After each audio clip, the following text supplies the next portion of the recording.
Hi there, YouTube. This is the Magnus, bringing you another Total War Warhammer online ladder battle. This time my opponents chose to play as the Dwarves, and I brought the Warriors of Chaos. So let's take a look at the composition here.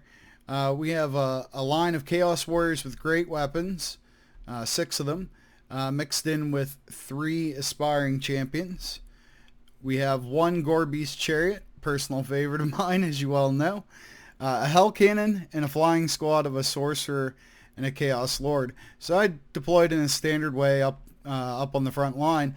My opponent went for a Vanguard deployment on this hill here, and this would have worked out great for him if I didn't have artillery, because I would have had to go up this hill to get at him. But still not a bad place to be.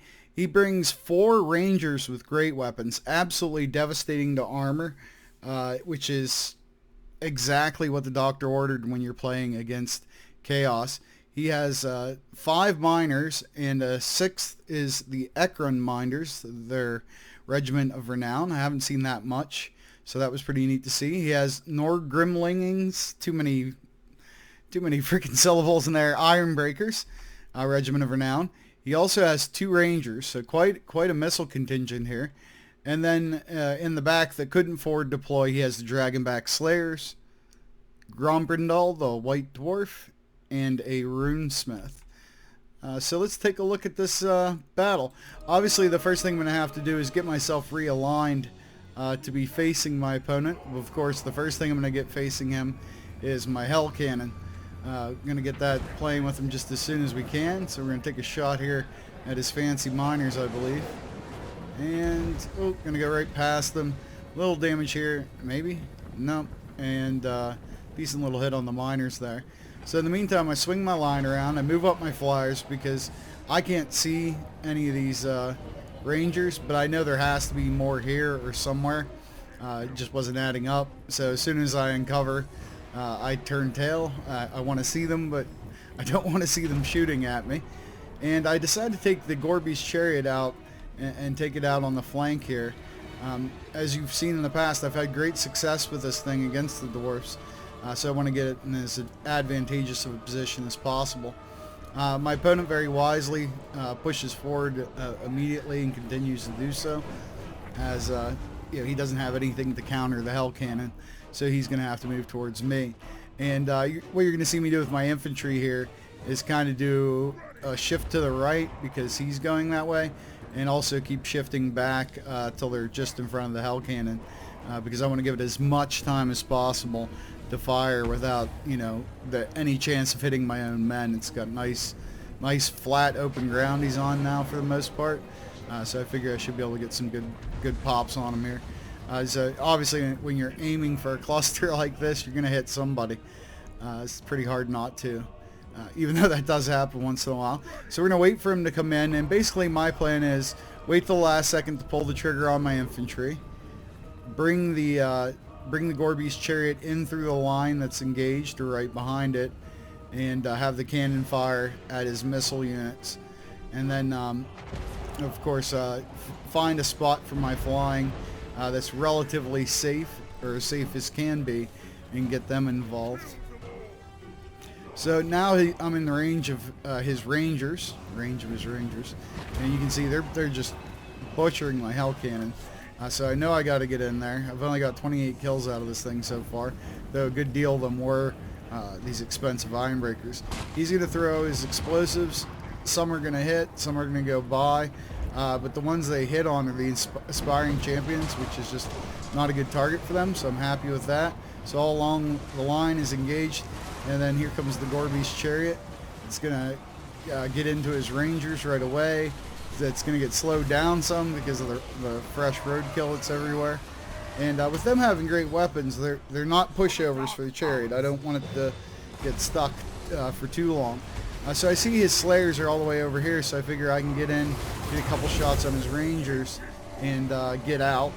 And along the line, I'm casting my spells with the Sorcerer, to give my guys Cascading Fire Cloak and the Flame Sword of Ruin. My cannon, oh, look at it. Oh, it looks sad.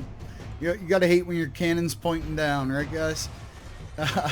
So here, my Chaos Lord, he hits it with Flash Bomb, which is absolutely awesome ability for pinning flyers. And you look at him moving in slow motion, and I'm trying to get him out of there, but he's getting beat on pretty bad. But I keep trying. In the meantime, though, the Gore Beast is running around. He's already got 78 kills, tearing through the dwarf lines wherever he can. You'll see a good bit of his miners are breaking. They're not going to be able to hold up against Chaos Warriors with great weapons, so they're not going to exactly have a good day. Let's follow the Gore Beast chariot for a little bit, if we can get a decent look at it here. So it's just, you know, it just pushes through, and then the beasts attack, the men attack. It's a lot of fun. Let's check on my Chaos Lord. Oh no, I don't see him. Why don't I see him? Because he's freaking dead.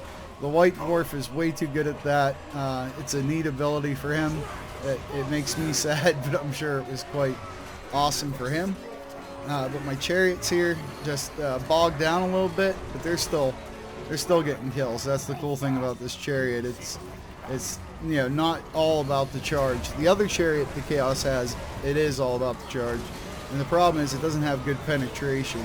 So I've never successfully used it against anything but, you know, lightweight archers and stuff like that.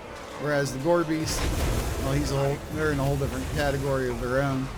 So as you can see, I've got my sorcerer up in the air. He's casting spells, you know, the buffs onto my men, and my infantry line's pushing further and further as his miners up front collapse. The only thing that's still up there is his iron breakers. Let's take a look. Yep, and they've all just about had it. Not a whole lot of them left, and right now they're wavering. I bring in my sorcerer. I have him beat on these miners, make sure they don't get back. Just kind of trying to keep him as safe as possible, because he's, you know, after losing my lord, my guys are going to be a little shaky. But I'm going to bring him in here to help beat on the White Dwarf. We want vengeance, and we want it now. And he's going to have a rough go in this giant mosh pit I've got going here of powerful chaos units. The Gore Beast chariot now up to 170 kills, just continuing to rip through anything he has, anything they can get near. They're just going to beat on it, like these retreating Regiment of Renown. And then they're going to come in and take a poke at the Slayers here from the rear. Oh, wow. Ran over that guy at least twice. But he still gets up because he's a dwarf. He's like, I don't care. But that's going to be the end of the dwarfs. A decisive victory for the Warriors of Chaos. I'm sure you expected nothing else. So, good game to my opponent. This is actually the second time we played. I wish I had the replay from the last one, but I messed it up. I played as the Beastman, and he brought Chaos and beat me. It was a very close fight. This one, not so close, but still a good game. Aspiring Champions did well. My Chaos Warriors with great weapons were fantastic. I mean, look at that. Between 47 and 104 dead dwarfs for each of them. The Hell Cannon, his super amount of range here, especially anti-armored range, just really ripped this thing up. That's alright, because the Gore Beast chariot made up for everything, putting on 3 chevrons by killing 177 stunty little bastards. So definitely the hero of the show. Chaos Sorcerer did his job. Chaos Lord did not. He was a victim of the White Dwarf, but vengeance was had as he was killed. So let's look how his army did. The miners were just completely outclassed by my infantry. No surprise there.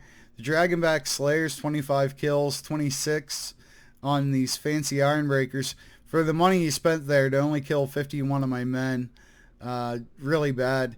His range were a threat early, but with this weak of a line, they just weren't able to be protected. And that's really the issue of this build, is he has a lot of power here, but he doesn't have anything to protect it. Not enough and not strong enough stuff to protect it. So I definitely recommend, you know, at least get some Dwarf Warriors in there.